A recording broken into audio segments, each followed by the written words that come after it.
সহ্য করাও সেই গরিব মেহনতি মানুষ। আপনারাই আমাদের ভগবান, আপনাদের আল্লাহ, আপনাদের সমর্থন ভালোবাসা ছাড়া দাঁড়িয়ে রেড রোডে দাঁড়িয়ে নামাজ করতে কখনো দ্বিধা করে না। যে মানুষটা মন্দিরের দরজায় দরজায় ঘুরে দাঁড়িয়ে থাকে। আগামী 29 তারিখের নির্বাচনে একদিকে মমতার মুখ, অন্যদিকে সারা ভারতবর্ষ বিরোধী দল বিজেপির মুখ। জবাব কে চাইবে? 15টা রাজ্যে কেন করতে পারেনি? 3000 উড়িষ্যায় বার্ধক্য ভাতা 80 বছর না হলে পাবে না। কেন তারা বলছে আজকে বিজেপিকে সমর্থন করে সরকার করে একটা বৃদ্ধ 80 বছর বয়স না হলে বার্ধক্য পাবে না? তার নাম মমতা ব্যানার্জি। আর তার মুখটা ছিল বলেই আজকে বিজেপি কণ্ঠাসা ভাবতে হচ্ছে। সার করেও প্রথমেই তিনি আমাদের পক্ষ নিয়ে সুপ্রিম কোর্ট একটা নিদর্শন তৈরি করলো।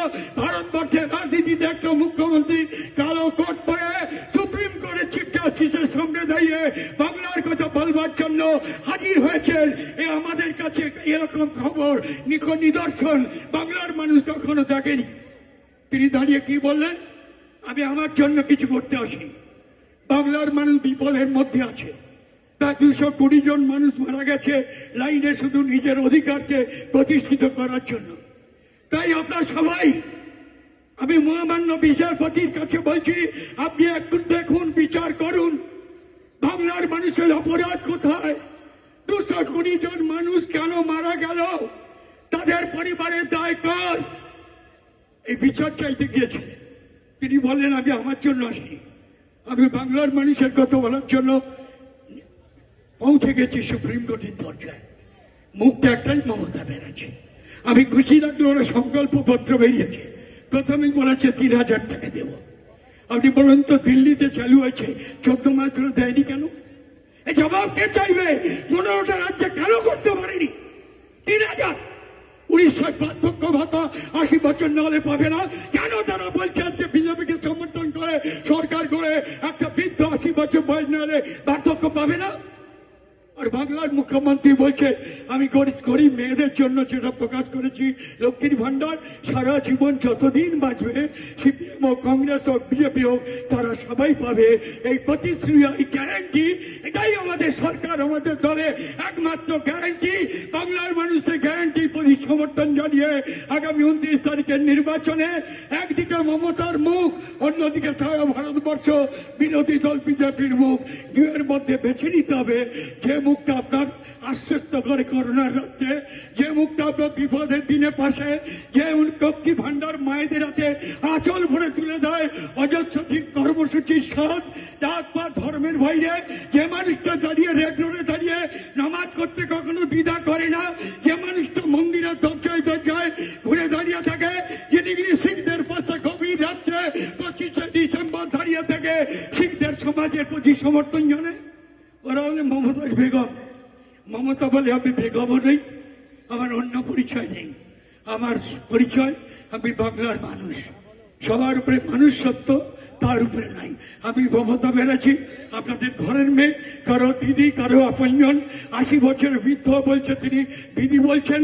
এই পরিচয় নিয়ে বেঁচে থাকতে চায় আমাদের নেত্রী। যারা গরিব মানুষ লড়ছে গ্যাসের জন্য লাইন দিয়ে, অটো চালকরা সকাল থেকে সন্ধ্যা পর্যন্ত জীবিকা বন্ধ করে দাঁড়িয়ে থাকছেন পুলিশের অত্যাচার সহ্য করাও সেই গরিব মেহনতি মানুষ। আপনারাই আমাদের ভগবান, আপনাদের আল্লাহ, আপনাদের সমর্থন ভালোবাসা ছাড়া এই রাজ্যের নির্বাচন কেন? সারা দেশে কোনো নির্বাচনে পরিবর্তন সম্ভব নয়। আমরা তাই মনে করি আপনারা তো মানুষ যারা এসছেন আইনটিডিউসির মা কর্মী, যারা গরিব নিপীড়িত মানুষ, সকাল থেকে সন্ধ্যে লড়াই করেন, রোদে বৃষ্টিতে ভিজে, রোদে পুড়ে জীবন জীবিকার পরিবারকে বাড়িতে থেকে যারা লড়াই করছেন, তাদের উপরে যে আঘাত লাগিয়েছে বিজেপি পার্টি। 29টা আইনকে বাতিল করে দিয়ে লেবার কোড চালু করেছে। 8 ঘন্টার মজুরিকে 12 ঘন্টা করে দিয়েছে। রাতে মেয়েদের চাকরির নিরাপত্তা সুরক্ষিত না করে ব্যবস্থা করেছে। 300 জনের কম কারখানায় চাকরি করলে ছাঁটাই হবে, আদালতের কোনো আইন নেই আপনাকে বাঁচাতে পারবে। শ্রমিক বিরোধী, জনবিরোধী এই রাজ্যে একটা কেন্দ্রের সরকার যারা গরিব মানুষের পেটে লাথি মেরে, যারা ক্ষমতার প্রতিপত্তি দুর্গে পৌঁছাতে চায়, তাদের পেটে লাথি মেরেই এই নির্বাচনে তাদের বাংলার মাটি থেকে উচ্ছেদ করে পাঠিয়ে দিন দিল্লি। সামনে লড়াই, জোট বাঁধুন, তৈরি হন, তো দিল্লি চলো, দিল্লি চলো, দিল্লি চলো। বাংলা থেকে যাত্রা করে যাব দিল্লি। লড়াই সামনে, আমরা লড়বো, আমরা মরবো, কিন্তু আমরা জিতবো রে, জিতবো রে, জিতবো রে। এ বাংলা জিতবে, বাংলার বাঙালি কখনো হারে না। এ লড়াই তো আমাদের জিততেই হবে। আপনাদের প্রত্যেককে আবার এই ছোট্ট অনুষ্ঠান, আমাদের অতিথি বসে আছে, তাই আর বেশি কিছু বলবো না।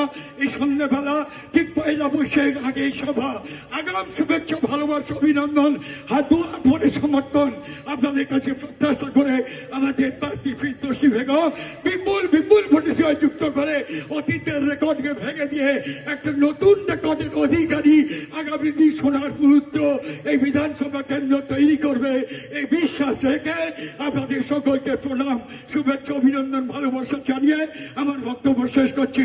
জয় হিন্দ, বন্দে মাতরম। একবার শুধু চিৎকার করে বলুন।